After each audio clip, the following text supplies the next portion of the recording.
Hello दोस्तों, मैं शारदा थानवी आज आप लोगों को सुना रही हूँ जैनेंद्र की लिखी एक कहानी चिड़िया की बच्ची। बहुत अच्छी कहानी है, ध्यान से सुनिएगा। अगर अच्छी लगे तो प्लीज़ लाइक कमेंट और शेयर कीजिएगा, चैनल को भी सब्सक्राइब कीजिएगा। चलिए प्रारंभ करते हैं कहानी चिड़िया की बच्ची। माधव दास ने अपनी संगमरमर की नई कोठी बनवाई है। उसके सामने बहुत सुहावना बगीचा भी लगवाया है। उनको कला से बहुत प्रेम है। धन की बिल्कुल भी कमी नहीं है और कोई वैष्णव छू भी नहीं गया। सुंदर अभिरुचि के आदमी हैं। फूल पौधे रकाबियों से हौजों में लगे फंवारों में उछलता हुआ पानी उन्हें बहुत अच्छा लगता है। समय भी उनके पास काफी है। शाम को जब दिन की गर्मी ढल जाती है और आसमान कई रंग का हो जाता है, तब कोठी के बाहर चबूतरे पर तख्त डलवाकर मसनद के सहारे व गलीचे पर बैठते हैं और प्रकृति की छटा निहारते रहते हैं। इनमें मानो उनके मन को तृप्ति मिलती है। मित्र हुए तो उनसे विनोद चर्चा भी करते हैं, नहीं तो पास रखे हुए फरसे हुक्के की सटक को मुंह में दिए ख्याल ही ख्याल में संध्या को सपने की भांति गुजार देते हैं। आज कुछ कुछ बादल थे। घटा गहरी नहीं थी, धूप का प्रकाश उनमें से छन छन कर आ रहा था। माधवदास मसनद के सहारे बैठे थे। उन्हें जिंदगी से में क्या स्वाद नहीं मिला है, पर जी भरकर कुछ खाली सा रहता है। उस दिन संध्या समय उनके देखते देखते सामने की गुलाब की डाली पर एक चिड़िया आन बैठी। चिड़िया बहुत ही सुंदर थी। उसकी गर्दन लाल थी और गुलाबी होते होते किनारों पर जरा जरा सी नीली पड़ गई थी। पंख ऊपर से चमकदार शाह थे।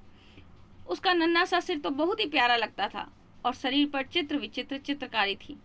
चिड़िया को मानो माधवदास की सत्ता का कुछ भी पता नहीं था और मानो तनिक देर का आराम भी उसे नहीं चाहिए था। कभी पर हिलाती, कभी फुदकती। वह खूब खुश मालूम होती थी। अपनी नन्ही सी चोंच में से प्यारी सी आवाज निकाल रही थी। माधवदास को वह चिड़िया बड़ी मनमानी लगी। उसकी स्वच्छंदता बड़ी प्यारी सी जान पड़ती थी। कुछ देर तक वह उस चिड़िया का इस डाल से उस डाल पर थिरकना देखते रहे। इस समय वह अपना बहुत कुछ भूल गए। उन्होंने उस चिड़िया से कहा, आओ, तुम बड़ी अच्छी आई। यह बगीचा तुम लोगों के बिना सूना सा लगता है। सुनो चिड़िया, तुम खुशी से यह समझो कि यह बगीचा मैंने तुम्हारे लिए ही बनवाया है। तुम बेखटके यहाँ आया करो। चिड़िया पहले तो असावधान सी रही, फिर जानकर कि बात उससे की जा रही है, वे एक का एक तो घबरा गई। फिर संकोच को जीत करके बोली, मुझे मालूम नहीं था कि यह बगीचा आपका है। मैं अभी चली जाती हूँ। पल भर सांस लेने में यहाँ आ गई थी। माधवदास ने कहा, हाँ, बगीचा तो मेरा है। यह संगमरमर की कोठी भी मेरी है। लेकिन इन सबको तुम अपना भी समझ सकती हो।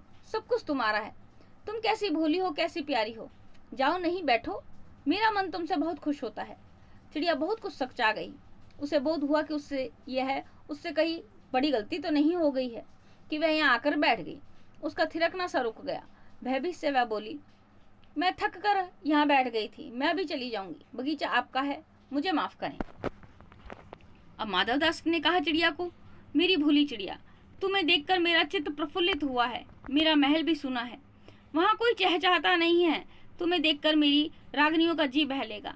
तुम कैसी प्यारी हो, यहाँ ही तुम क्यों न रह जाती हो। चिड़िया बोली, मैं माँ के पास जा रही हूँ, सूरज की धूप खाने और हवा से खेलने और फूलों से बातें करने। मैं जरा घर से उड़ करके आ गई थी। अब सांझ हो गई है और माँ के पास जा रही हूँ। अभी अभी मैं चली जा रही हूँ, आप सोच ना करें। माधवदास ने कहा, चिड़िया, प्यारी चिड़िया, पगली मत बनो। देखो तुम्हारे चारों तरफ कैसी बहार है। देखो वह पानी खेल रहा है, उधर गुलाब हंस रहा है। भीतर महल में चलो, जाने क्या क्या ना पाओगी। मेरा दिल वीरान है।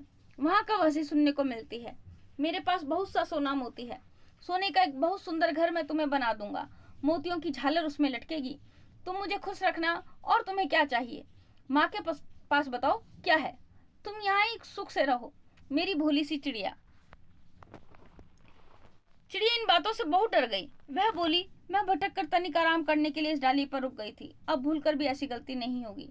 मैं अभी यहाँ से उड़ी जा रही हूँ। तुम्हारी बातें मेरी समझ में नहीं आती हैं। मेरी माँ के घोंसले के बाहर बहुतेरी सुनहरी धूप बिखरी रहती है। मुझे और क्या करना है। 2 दाने माँ ला देती हैं और जब मैं पर खोलने बाहर जाती हूँ तो माँ मेरी बाट देखती रहती हैं। मुझे तुम और कुछ मत समझो, मैं अपनी माँ की हूँ। माधवदास ने कहा, भोली चिड़िया, तुम कहाँ रहती हो। तुम मुझे नहीं जानती हो।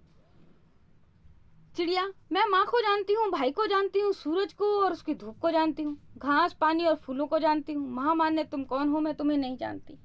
माधवदास कहने लगे, तुम भोली हो चिड़िया, तुमने मुझे नहीं जाना जब तुमने कुछ जाना ही नहीं। मैं ही तो हूँ सेठ माधवदास। मेरे पास क्या नहीं है, जो मांगो मैं वही दे सकता हूँ।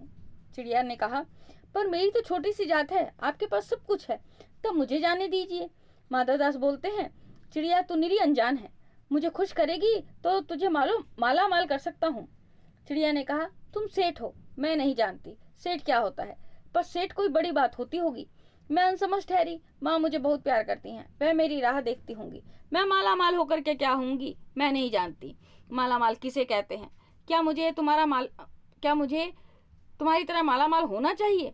सेठ सेठ कहता है, अरे चिड़िया तुझे बुद्धि नहीं है, तू सोना नहीं जानती, सोना उसी की तो जगत को तृष्णा है, वह सोना मेरे पास ढेर का ढेर है।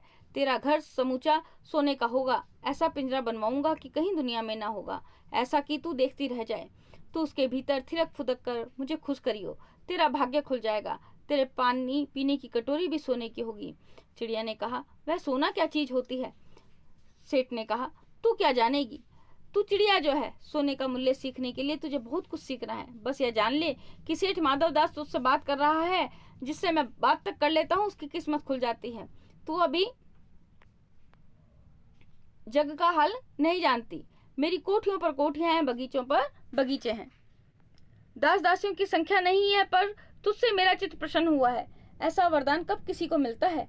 चिड़िया तू इस बात को समझती क्यों नहीं है? चिड़िया ने कहा, सेठ मैं नादान हूँ, मैं कुछ नहीं समझती, पर मुझे देर हो रही है, माँ मेरी बात देखती होगी। सेठ ने कहा, ठहर ठहर, इस अपने पास के फूल को तो तूने देखा है, यह एक है, ऐसे अनगिनती फूल हैं, ऐसे अनगिनती फूल मेरे बगीचों में हैं, वे भांति भांति के रंग के हैं, तरह तरह की उनकी खुशबू है। चिड़िया मैंने तेरा चित्त प्रसन्न किया है और ये सब फूल तेरे लिए खिला करेंगे। वहां घोंसले में तेरी माँ है, पर माँ क्या है? इस बाहर के सामने तेरी माँ क्या है? वहां तेरे घोंसलों में कुछ भी तो नहीं है, तू अपने को नहीं देखती, कैसे सुंदर तेरी गर्दन, कैसे रंगीन देह, तू अपने मूल्य को क्यों नहीं देखती? मैं तुझे सोने से मढ़कर तेरे मूल्य को चमका दूंगा। तूने मेरे चित्त को प्रसन्न किया है, तुम मत जा, यहीं रह। चिड़िया बोलती है, सेठ मैं अपने को नहीं जानती, इतना जानती हूँ कि माँ मेरी है और मुझे यहाँ देर हो रही है। सेठ मुझे रात मत करो, रात में अंधेरा बहुत हो जाता है और मैं राह भूल जाऊंगी। सेठ ने कहा, अच्छा चिड़िया जाती हो तो जाओ, पर इस बगीचे को अपना ही समझो, तुम बड़ी सुंदर हो। यह कहने के साथ ही सेठ ने एक बटन दबा दिया, उसके दबने से दूर कोठी के अंदर आवाज हुई, जिसे सुनकर एक दास झपट कर भागकर बाहर आया। यह सब क्षण भर में हो गया और चिड़िया कुछ भी नहीं समझी। सेठ कहते रहे, तुम अभी माँ के पास जाओ, माँ बाट देखती होगी, पर कल आओगी ना, कल आना, परसों आना, रोज आना। यह कहते कहते दास को सेठ ने इशारा कर दिया और वह चिड़िया को पकड़ने के जतन में चला गया, यानी कि चिड़िया को पकड़ने की कोशिश करने लगा। सेठ कहते रहे, सच तुम बड़ी सुंदर लगती हो, तुम्हारे भाई बहन है? कितने भाई बहन है? चिड़िया, 2 बहन 1 भाई, पर मुझे देर हो रही है। हाँ हाँ जाना, अभी तो उजाला है। 2 बहन 1 भाई है, बड़ी अच्छी बात है। पर चिड़िया के मन के भीतर जाने क्यों चैन नहीं था, वह चौकन्नी हो चारों ओर देखती थी। उसने कहा, सेठ मुझे देर हो रही है। सेठ ने कहा, देर? अभी कहाँ, अभी उजाला है। मेरी प्यारी चिड़िया, तुम अपने घर का और हाल सुनाओ, भय मत करो। चिड़िया ने कहा, सेठ मुझे डर लगता है, माँ मेरी दूर है, रात हो जाएगी तो राह नहीं सूझेगी। इतने में चिड़िया को बोध हुआ जैसे एक कठोर स्पर्श उसके देह को छू गया।